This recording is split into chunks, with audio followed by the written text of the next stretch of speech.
fellow scriblings, you're all very welcome along to this open creative writing video course brought to you by me and by the Bluebell Arts Project. My name is Abby Oliveira and I'm a writer and performer, and I have nearly 15 years experience of delivering workshops on writing and performance in various guises, including to all ages, all skill sets and all levels of experience. So you're all very welcome to join us for this short video course. Each week I will be presenting you with a prompt and a task, and the idea being is that you spend the week afterwards working on those things, and hopefully they might keep your mind occupied when you find the isolation is getting to you a little bit. So, pens and paper at the ready, folks? Let's go. Now, after the last video, you should have a piece of writing, either a poem or a short story. If not, choose something from your notebook that you've recently written. Now it's time to redraft. But Abby, my story/poem is perfect. I mean, there's no need to be rude. Bloody cheeky. Though I'm sure that there are one or two, and I mean one or two, superhuman writers out there in the world who don't need to. The truth is that 99.9999999% of us need to redraft our writing.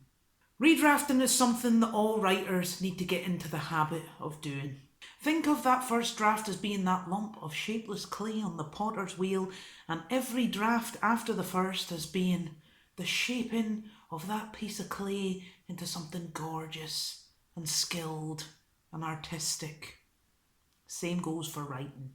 In this video, we're going to look at basic editing and redrafting tips. So have your piece of writing at the ready, have your notebook at the ready to take notes. Let's go. Tip 1 is space. Allow yourself time away from the new piece. At least a few days is ideal.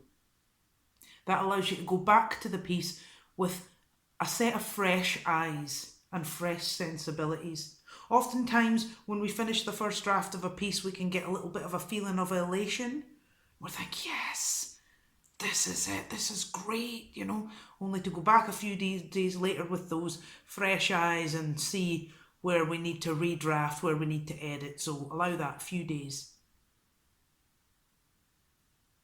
Number 2 is read the piece aloud. This is especially important for poetry, but for prose short story writing as well. Read that piece aloud. Record yourself. Listen to it back. Get used to the sound of your own voice. I know that none of us like to listen to ourselves recorded, but you know what? Hey ho. There really is no substitute for listening to the piece back. You'll be able to tell, does this piece flow? Is there bits that I find myself zoning out at? So if there are, jot those down. Do not ignore that. Tip 3. If you've written a short story, have you included the 7 elements of story that we included in video 1 in Freytag's pyramid? Is there anything missing? Does any parts of the story feel too long, too short? Do you find yourself zoning out at any stage? If you do, pay attention. Jot it down. Change those. Now, tip number 4. When you were writing, did you consider what the goal of your piece was? For example, it could be to highlight or protest an injustice, explore an experience, experiment with language and rhythm. It could be your aim could be to describe the beauty in horror and vice versa. Being consciously aware of having a goal with the piece will help guide you through both the writing and the editing process. So if you didn't have a sort of a clear idea of your goal when you were writing, it's worthwhile spending 10 minutes or so to just sit with your journal and consider what your goal is and seeing if you can pin it down to one sentence. One sentence goal. Tip number 5.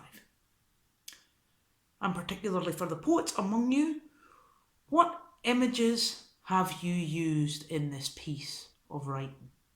So remember we said images, they stimulate the physical senses, and actually that includes motion as well. They help leave a stronger impression on the reader, listener. The more unusual, hence less cliched the image, the more impact that it has. Tip number 6, hunt down them cliches. Hunt them down, people, hunt them, and when you find them, kill them. Cliches in themes, language, characterization are much less likely to grab the reader's attention because of their overuse in everyday life. While they communicate ideas just fine, for example, blind as a bat, grand, that communicates an idea just fine, the resonance that has is lukewarm at best because of its overuse in everyday mundane life. If you do find an overabundance of cliches in your writing, well, how do you fix those? Well, you fix those by, again, back to the journal, sit with your notebook and pen and think to yourself, what is this cliche trying to describe at its core? Say, for example, the cliche was trying to describe a state of physical blindness, i.e. blind as a bat.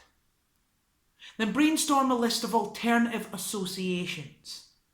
So you might write a list of words such as blank, kaleidoscope of washed out colours, vibration, echolocation, white stick, black canvas, change in the offerings basket, write whatever comes into your mind that you associate with that idea, with that state that you're trying to describe. And then from that list, create a new phrase from your ideas. So, for example, you might say instead, as blind as money is to sacrifice. Tip number, I don't know what number this is, I've lost count. Anyway, the last tip is look through your piece of writing for where you have used concrete and abstract words. Concrete words refer to those things that can be experienced by the physical senses. Abstract words, on the other hand, refer to abstract things that could mean a number of different things to different people. So feelings, concepts, that sort of thing. If you feel the theme of your piece is lacking clarity, then it may be that you're relying too much on overusing abstract words, abstract concepts, such as love. That's an abstract word. The most abstract of them all. Anyway, on with this workshop's task and prompt. So your first task, go through your piece of writing and using the tips that we've just outlined, edit and redraft your piece of writing. Try to note why you have made the editing decisions that you've made and write that down in your journal.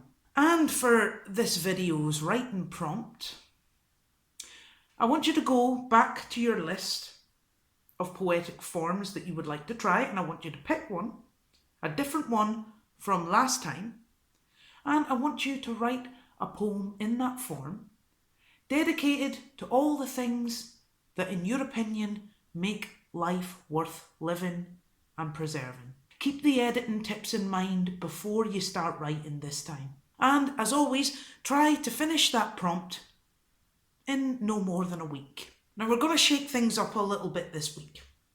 We're going to invite you, once you have your editing and redrafting done and you are happy with the piece of writing that you've done, then we invite you to email your piece of writing to bluebellartsproject@hotmail.com for possible inclusion on the Bluebell Arts Project page on Facebook, as well as on other online platforms from the Bluebell Arts Project. Why not? What have you got to lose, huh? And with that, I'll leave you at that. Join me for the next video in the series. Good luck with your writing.